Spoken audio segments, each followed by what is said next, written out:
Is the Premier League system rigged against teams like Newcastle and other mid-table teams or even smaller?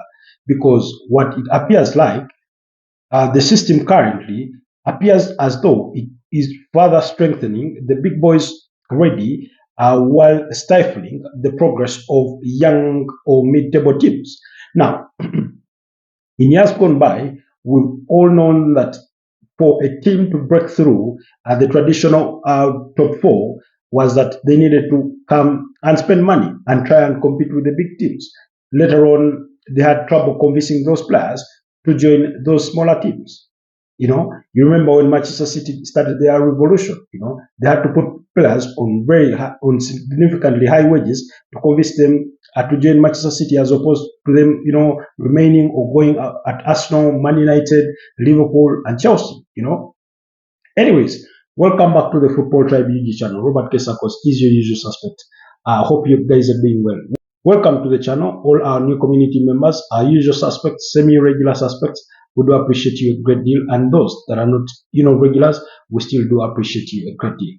Anyways, today we are going to be discussing whether the Premier League system is rigged against the mid-table teams and the smaller teams versus the big four or the big six, as we know it. Because tell me why a team like Newcastle, over the last 3 transfer windows, has not signed players just because they are rules they ought to live by. In what world do you have a business? Now, I know for a fact that profit and sustainability rules were put in place to help these teams stay healthy financially, to prevent them from going overboard when, for example, they find themselves in enormous debt, possibly crumble down and things of that nature. I understand the motive, but in what world do you have a business owner who cannot spend money on their own business, who cannot serve their business, who cannot invest money directly in the business? Let's face it, in everyday business, if you bought a business, and that business, of course, it will come with its own assets, it will come with its own liabilities and things of that nature. You've made that assessment and you bought that business. Usually, a new business owner will look to see how do they offset the liabilities.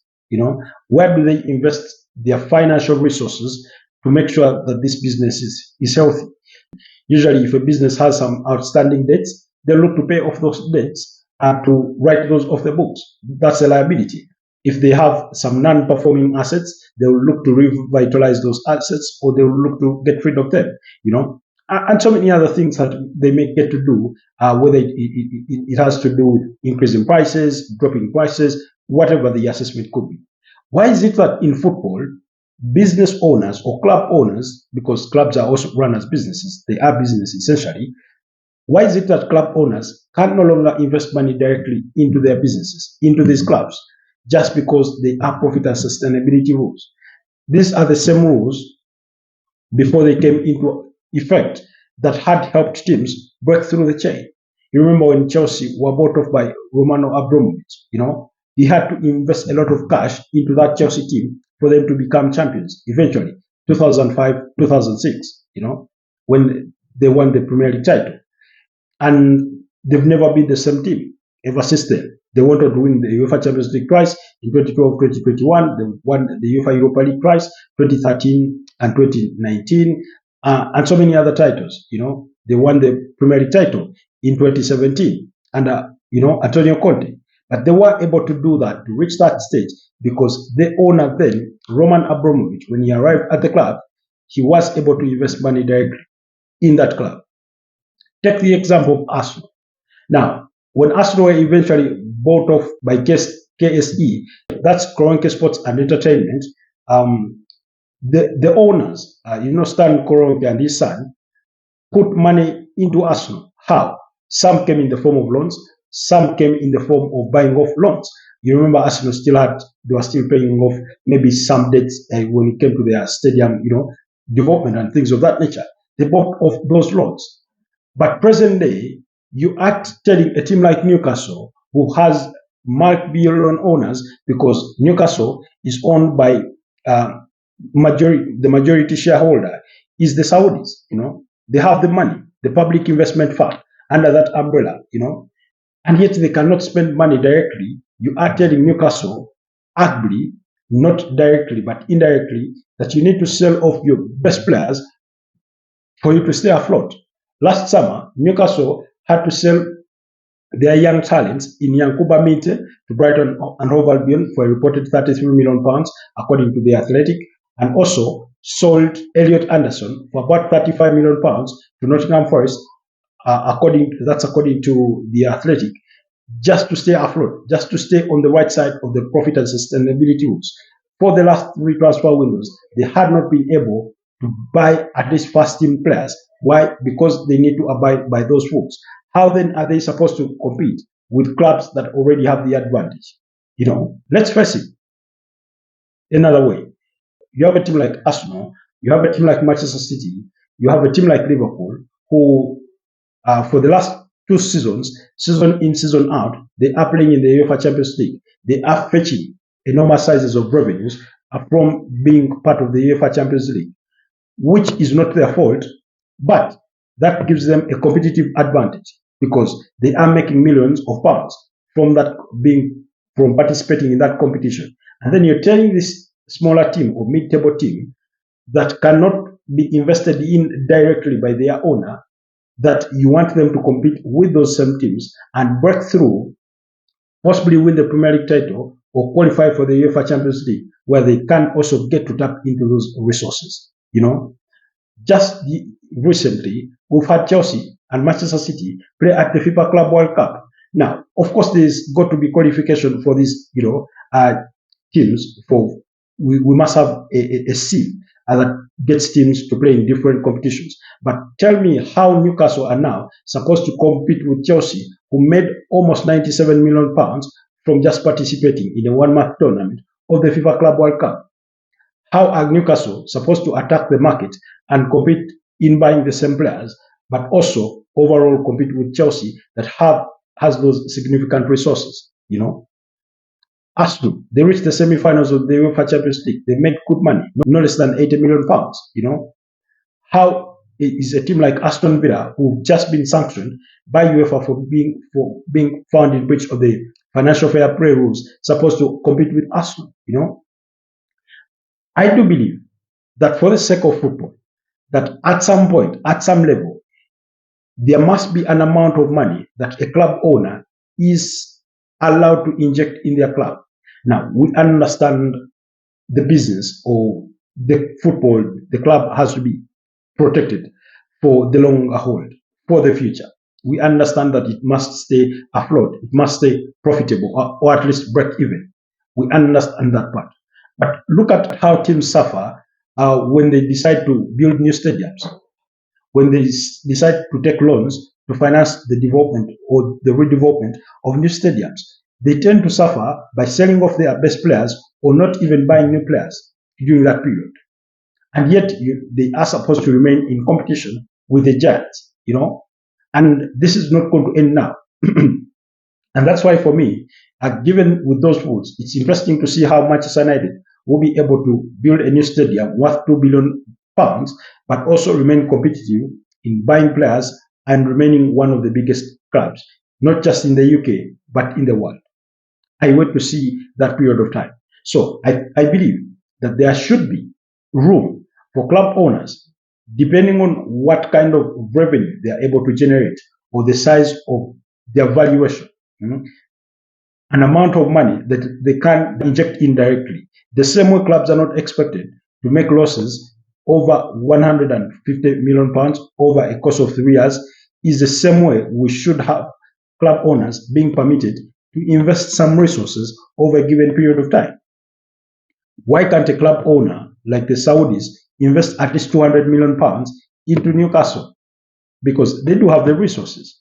Why can't they be allowed to invest at least £200 million in the first 2, 3, 4 years of them taking ownership, of them assuming ownership of the club? Just the other day, Chelsea, of course, Chelsea we could fault them for their spending habits, but they had to sell off the women's team for £200 million and the hotels that are at the stadium at Stamford Bridge for £76 million just to raise revenue that puts them on the right side of the books for the profit and sustainability rules, as far as the Premier League is concerned. Now, UEFA sanctioned them because they do not consider those sales because they basically sold to themselves. What they did is get those assets and sell them to subsidiaries of their parent owners, Now, I do understand that you do not want, UEFA doesn't respect those and everything. But all this is coming because club owners are not being allowed to directly invest money, to say, I have this, 200 million pounds or 300 million pounds in my bank account that I can invest directly into the club. As far as the current models are, they cannot just do that. They cannot just do that. Otherwise, the Saudis will be investing some good money in Newcastle. Maybe Alexander Isak wouldn't be asking to leave because Newcastle will be fighting to buy players like Luis Diaz before they go to even Bayern Munich. Maybe Newcastle will be fighting, competing to sign players like Nico Williams. Maybe they will be competing to sign players like Martin Zubimendi. Maybe they would have had a competitive advantage in fighting to sign Joao Pedro. Maybe Manchester City wouldn't have beaten them to the signature of James Trafford. Maybe they could easily fend off the pursuits of some of their players, the way Manchester City want to take Tino Livramento, But because their hands are tied in a way, they just got in a bit of a healthy position regards to the profit and sustainability rules, and now which also have limitations within themselves. Because they are constrained, they know there are certain wage ranges they cannot go beyond because it will put them in a bad position financially. But why is that possible when they have billionaire owners? Tell me, why is that possible? How are they supposed to compete with teams that have already made it? The teams that are consistently bringing in higher revenue, teams with bigger stadiums, so that means increased revenue, teams playing in European competitions that are bringing in more revenue year in, year out, because Newcastle were in the UEFA Champions League for the 2023-2024 season. Last season they were out of it. This season they are back in it. How are they supposed to keep on playing catch up? Aston Villa last season were in it. This season they are not in it. Tell me how those clubs are supposed to compete with the Giants. Especially if their owners are not allowed to inject money indirectly to save their business empires. Look at that. I've talked about the Manchester City era when it was starting. They invested in huge chunks of money, signing players like Aguero, Robinho, Kolo Toure, Bakary Sagna, Sami Nasri, Pablo Zabaleta, Vincent Kompany, and it went on to develop. Never mind that they now face 115 charges for being found in breach of, financial rules dating between, I think, 2009 to 2018, something like that. Chelsea were able to do it. Arsenal did it in their own way. Man United had been able to do it for some time. So tell me why suddenly we expect that a Brighton and Hove Albion will compete with these teams that are capable of signing £100 million players. It is Brighton selling them those players. But because Brighton are not having the chance to make the same amount of revenue, definitely those teams retain the competitive advantage because they are able to knock at their doors and say, we want that player. Name your price, we will pay for the player. And the player's head will be turned because those buying clubs offer better wages just because they can afford it. Anyways, do let me know what your thoughts are down in the comment section in regards to those thoughts and what you think about the future of mid-table teams and smaller teams as far as the Premier League is concerned. Is the system rigged against them or not?